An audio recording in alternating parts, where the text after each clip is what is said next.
Plantar fasciitis is inflammation caused by excessive stretching of the plantar fascia, which is the connective tissue that runs the length of the bottom of your foot, connecting your toes to your heels. And the plantar fascia's main job is to absorb shock and support your foot arch. It's known as the spring ligament.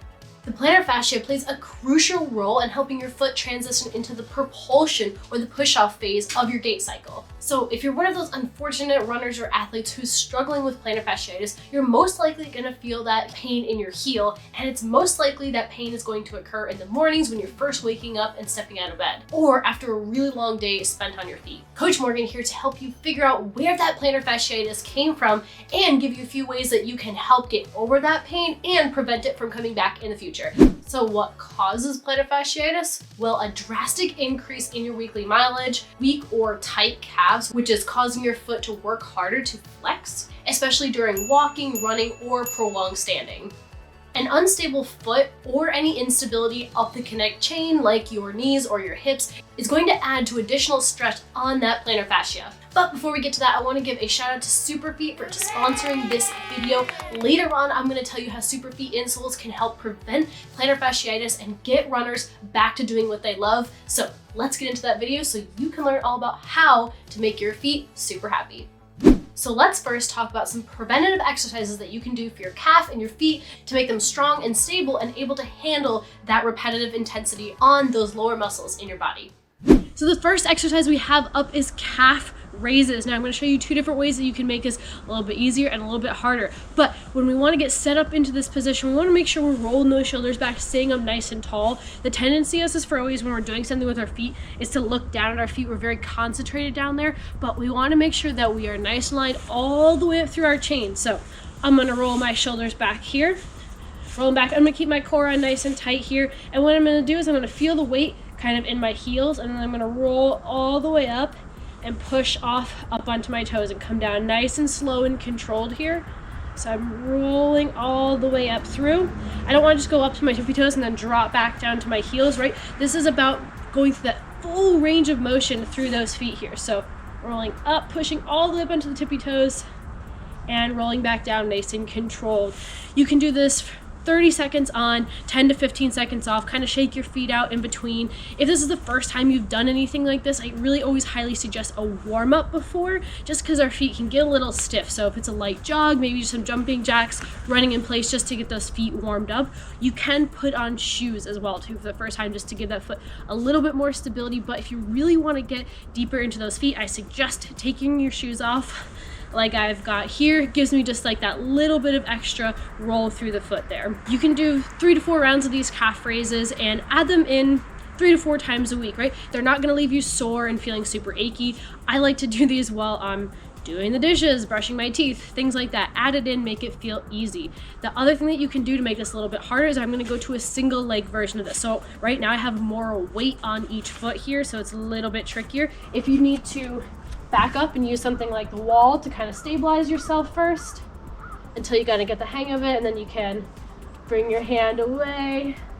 The other thing you can do is, I'm on some bricks here, so I'm trying to find a nice flat surface, is stay on 2 feet, roll up, then take 1 foot away, and slow yourself back down, trying to maintain a nice stable core here and those shoulders rolled back, so maintain that form all the way through. But like I said, use the wall if you needed to add that extra bit of stability in here.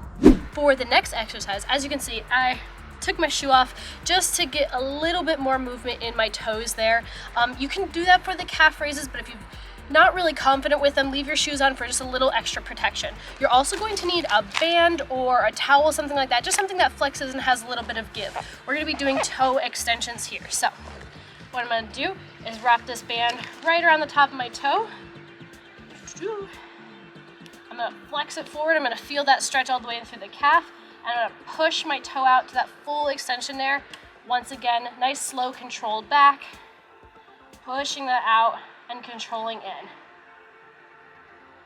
Not only am I strengthening my calf here, but I'm also working on controlling all the little muscles in my toes here and really giving them a good stretch and strengthen at the same time. Woo. So for each of these exercises, I would say 30 seconds on with about 10 to 15 seconds worth of rest for each side. Do that for 3 rounds and try to add this in about 3 to 4 times a week. You know, these exercises aren't super impactful. You're really not gonna be super sore from them. So it's something that you can kind of work on every single day if you really want to and if you're really seeing that pain, but we don't wanna overdo it. So that's why I kind of suggest right around that 3 to 4 day range. I always suggest to my athletes to just add this in when they can. You know, don't feel stressed to kind of find time and pressure to do that. You can do the calf raises while you're brushing your teeth or while you're doing the dishes. You can do these exercises while you're watching Netflix. It doesn't take too much effort. You're really just kind of sitting on the ground and working on that super small area. So it's not gonna feel like it's a big project. So add these exercises in to keep your feet and calves nice and strong, but also stretched out to help prevent plantar fasciitis. All right, it's time to give some love to the people who have plantar fasciitis right now and some things that can help relieve that pain.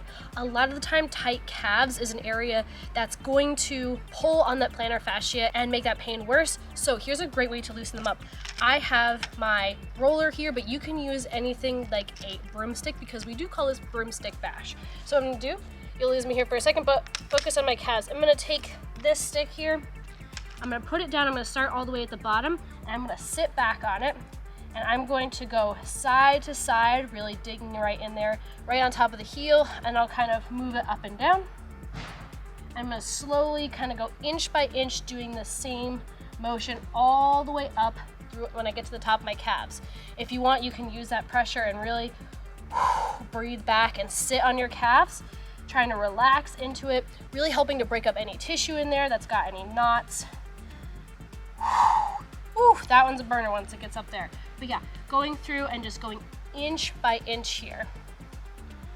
Sitting into this. Now I would say you can do this for a couple minutes. If it's really way too much pressure, you can just go one leg at a time.